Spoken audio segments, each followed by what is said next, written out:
applications and its many forms. We'll look at its three forms, talk about a few applications and their uses, perhaps do one problem, and we'll be done. Take this title down and be ready to move on. Forms. The first is standard. That's just like polynomials. They have standard form. 2, factored form, just like other polynomials. And 3, vertex form. Each of them has a use, and we'll see in just a moment what to do. Take that down. Standard form is just like we'd always see it, ax squared plus bx plus c. Factored form would be like a coefficient, times x minus root 1 times x minus root 2. And lastly, the vertex form would be like a, some coefficient, times x minus h squared plus k. And h comma k, of course, would be the vertex. To find each of these forms, I would need, in this case, the y-intercept and 2 points.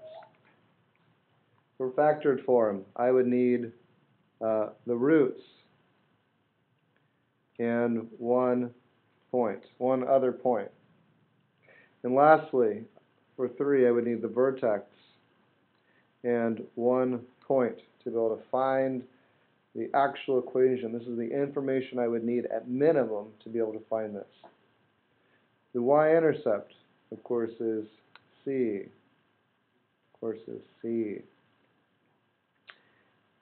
Let's keep moving.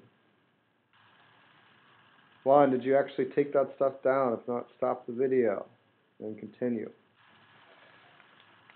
In any of these cases, when a is greater than 0, what happens? That's right, we know something about the end behavior. It looks like this. It opens up. It's called concave up. When a is less than 0, we know something about the end behavior. It opens downwards. We call that concave down. We know something about the domain. The domain for these functions will always be from negative infinity to infinity. We also know something about its range. If a is greater than 0, if we have a positive leading coefficient, then we know the range is going to be k to infinity. If a is less than 0, if it's a negative leading coefficient, we know the range is going to be a negative infinity to k. Lastly, we know a couple more facts based on those formulas, which must be memorized. Avi. We know that the axis of symmetry is going to be root 1 plus root 2 all over 2. In other words, when I'm talking about any parabola, and this is root 1, and this is root 2. Suppose my parabola looked just like that. You'd want to stop this in Sketch and make sure you have all the other information down before you continue. Let's keep going. The axis of symmetry, there's a root 1, so it's really the average of these two roots. Average of these two roots give you an axis of symmetry. It turns out that that value is the same as h. So if you have two roots, and you divide them by 2, you get h. What does h mean? H is the x value in the vertex form. So you write x minus whatever you got right here. Lastly, if you don't have the two roots, you can find h another way. H is also equal to a negative b over 2a. What does that mean? Here's my b. So if I'm in standard form, I can find it this way. Here is my B, and here is my A. If I put a negative, whatever this number is, divided by 2A, then I can immediately write my formula for the vertex form. I would have my H. What is K? K is the Y value here. This is H comma K. K is the Y value here. It would be the maximum if it opens downwards, or if it opened upwards like this, it would be the minimum. This graph, it's a parabola that opens downwards. Great. Parabola in vertex form and standard form. That's what we're going to do just from this graph. So how do I write it in vertex form? Well, I take note of the vertex. The vertex I can find by adding 1 and 9. Remember, I can add root 1 plus root 2. 9 plus 1, all divided by 2, is 10 over 2 is 5. So that means my vertex is going to be 5, or my x value is going to be, or h value. H value is 5, so x minus 5, and the formula says x minus 5 squared, plus what? Plus k. What is k? K is the max or the min. In this case, it's 4. Now there's an a there, and I don't know what that a is.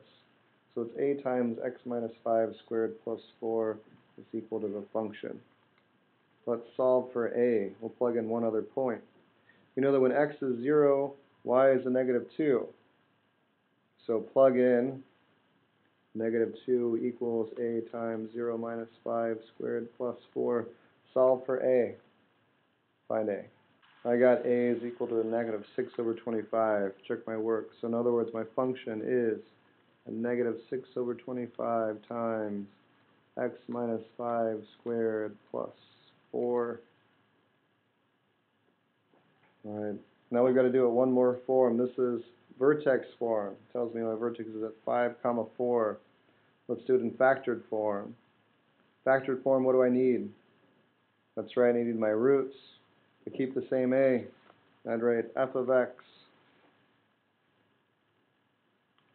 equals a, what was my a? Negative 6 over 25 times what? X minus root 1. What was root 1? 1. What was root 2? 9. X minus 9. That's my polynomial in factored form. Just a couple more things. It says there's roots at a negative 2 and 5, and it passes through the point of negative 118, and it is a parabola. Wants to know the factored form, y-intercept, vertex, and intervals that the function is decreasing. When you have done all the work of reviewing the first part of the video over and over, memorizing the formulas, thinking through this, and thus being able to answer it all, then you can click through to find the solutions. I sure hope so. To find the factored form, remember it's just looking at the roots. It's a times x minus the root 1 times x minus root 2. In order to find that stuff, of course, you would simply write root 1 minus root 2. To find this negative 3, I would have to use that last point. I said at 18 equals to a. I plug in a negative 1 for x, and I solve for a. That gives me exactly this. The y-intercept is 30. Vertex 3/2, 147 over 4. And the interval that it's decreasing, a negative infinity, comma, 3/2. To find all of these things out, you simply need to look at the first part of your notes and think through this again very thoroughly. Good luck. See you all tomorrow.